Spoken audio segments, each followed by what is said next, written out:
Behind me, you're watching the U.S. government seize a second oil tanker out of Venezuela. The tanker is owned by China. And we're starting a new war with Venezuela. Why? Because they won't accept centralized banking? You really think it's just because they're shipping drugs over here? I mean, the U.S. government is the largest cocaine trafficker and human trafficker in the world. So the U.S. is at it again, playing world police in South America. But this time, they're not even trying to hide the gangster tactics. We're talking straight up piracy on the high seas, seizing Venezuelan oil tankers. The official story? It's about drugs and sanctions. The real story? It's about oil, it's about China, and it's about a desperate attempt to distract you from what's really going on. Let's get into it. Behind me, you're watching the U.S. government seize a second oil tanker out of Venezuela. But it gets so much worse and so much more dangerous. The tanker is owned by China, and Iran has just offered support to help confront what it calls U.S. piracy. Anything to distract from the Epstein files. Anything to distract from the Epstein files. You know, it's funny because it's true. Right as the DOJ is forced to dump thousands of documents showing just how deep the rot goes, what a coincidence. Suddenly, we have a major international incident. The US Navy is seizing tankers owned by China, carrying Venezuelan oil. They call it enforcing sanctions, but let's call it what it is. State-sponsored piracy. And the timing is just a little too perfect, don't you think? Donald Trump is willing to do anything, including putting American men and women at risk, in order to distract from his redactions of the Epstein files. So I have a little bit of an update in regards to the oil tanker that was seized by U.S. naval forces off the coast of Venezuela. So it appears to be a sanctioned vessel, mainly being it did not fly the flag of Venezuela. It's not a cargo ship which kind of like was from Venezuela itself. It was a sanctioned vessel. And early reports, according to Bloomberg, are showing that this oil tanker was in fact destined for China. Oil has already started rising. It's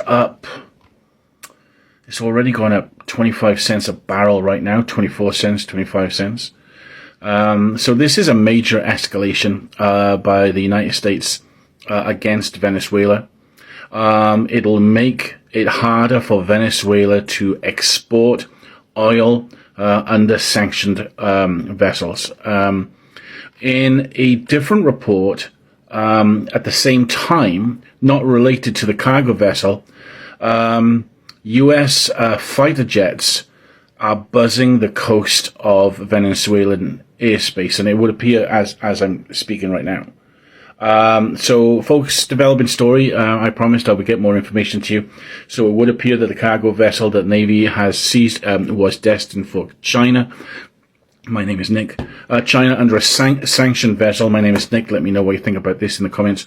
And the source for this is Bloomberg. A sanctioned vessel. That's the official line. But here's the kicker. The part they don't want you to know. Did you know the US oil giant, Chevron, is still allowed to operate in Venezuela, despite all the US sanctions and blockade? And get this, Chevron pays no tax or royalties to Venezuela. It refines about a third of Venezuelan oil and ships it right back to the US. So the US government is seizing Venezuelan oil sold to China, while a US corporation gets to take it for free. This isn't foreign policy, it's a protection racket. US foreign policy is like the Mafia. But what I'm most concerned about is the United States always needs to have an enemy. And the United States always needs to spend money on its military defense and needs to get the warmongers and the weapon manufacturers wealthy. So literally, as soon as we might be seeing the end of the war in Ukraine, we're starting to see armed aggression against Venezuela. And, I'm not an expert there, but the playbook is very similar. The United States says there's an evil despot, whether it be in Afghanistan, Iraq, or Syria, or now Venezuela. They make up a lot of allegations and accusations about fentanyl production, cocaine production, sexual abuse. I don't know if any of it's true. And I don't know if Maduro, the president of Venezuela, stole the election, is a good guy or not. But what I do know is that the United States right now is using double standards when it comes towards trying to resolve what could be a legitimate problem in Venezuela, but they're using illegitimate means by bombing fishermen in Venezuela who they are accused of drug running. And importantly, it seems that the order was given to kill all of these Venezuelans and some Trinidadians, even after their boat was blown up and they were just floating in the water, not causing any type of risk to the United States. Now, it's very clear under American military law that you have to allow somebody to surrender. You have to give them quarter. You can't just kill them.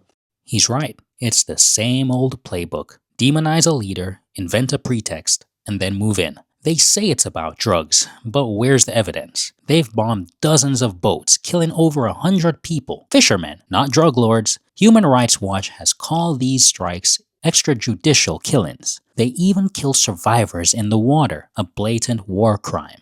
The US has presented zero proof of any drugs on these boats. It was never about drugs. It's about terrorizing a population and justifying military aggression. Seized a tanker on the coast of Venezuela. Have you ever noticed that in some neighborhoods in the West, namely, there's always that family that has it all? The nice cars, the nice homes, the nice clothes, the nice jewelries, but they don't seem to work. They don't have a job. And then you discover they basically get their wealth by going around at night stealing other people's stuff. And that's how they have that wealth. And that, my friends, sums up the USA. That's the most accurate analogy for US foreign policy I've ever heard. The only reason the US has a high standard of living is because it's built on a foundation of plunder. For centuries, it's been going around the world stealing other people's stuff, whether it's land, labor, or natural resources. And when a country tries to use its own resources for its own people, like Venezuela, it gets hit with sanctions, blockades, and military threats. The hypocrisy is staggering. We're starting a new war with Venezuela. Why? Because they won't accept centralized banking? Is that it? You really think it's just because they're shipping drugs over here? I mean, the U.S. government, the federal government is the largest cocaine trafficker and human trafficker in the world. And that's been proven by John McAfee before he was killed. So what? So what? Like where do we go from here?